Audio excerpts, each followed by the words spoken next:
নমস্কার বন্ধুরা, এই যে দেখুন কতগুলো শোল মাছের বাচ্চা পেয়েছে। এই যে ধরে নিয়ে এসে এই যে গামলার মধ্যে জিয়েছে। এই যে দেখুন বড় গামলা নিয়েছে, তার মধ্যে জিয়েই রেখেছে। এটা কিসের যে হবে, শোল না সাথী? এই যে সবাই দেখতে আসছে, অর্ক মাছ পেয়েছে। এই যে সবাই দেখতে এসছে, শোল মাছের বাচ্চা ধরেছে। এই যে আমার ছেলে মাছ ধরেছে, সবাই দেখতে এসছে। এই যে অ্যাকোয়ারিয়ামে রেখেছে অনেক মাছ। এই যে বিভিন্ন ধরনের কইয়ের বাচ্চা, শোলের ছোট ছোট। এই যে কই মাছ, ছোট ছোট ষাটি শোল অ্যাকোয়ারিয়ামে রেখে দিয়েছে। এই যে খেতে দিয়েছে মাছের খাবার। এই যে মাছ মেরে নিয়ে এসছে।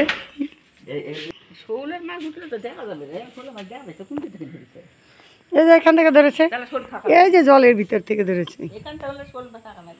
হ্যাঁ, বাড়ির সামনেই মাছ, অনেক মাছ বাড়ির সামনে।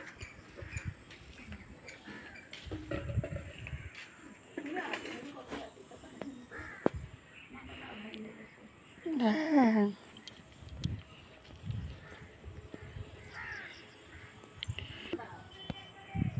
দেখুন আমার তো মনে হয় সব শোলের বাচ্চা, কিন্তু আপনারা কমেন্টে জানাবেন যে এটা কিসের বাচ্চা, শোল না ষাটি নাকি একদম ছোট, আমি বুঝতে পারছি না। এই যে দেখুন অনেকগুলো গামলা জিয়ে রেখেছে। আর এই যে অ্যাকুরিয়ামের ভিতরে অনেকগুলো রেখেছে। এই যে দেখুন অনেক মাছ আছে অ্যাকুরিয়ামের ভিতরে। এই যে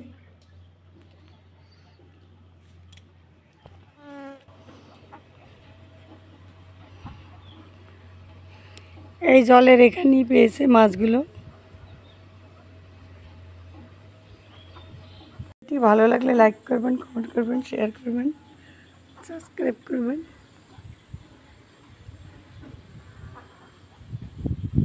না, পুকুরে ছেড়ে দিলে তো পুকুর ভরে যাবে বড় হলে। না গামলা সরাও।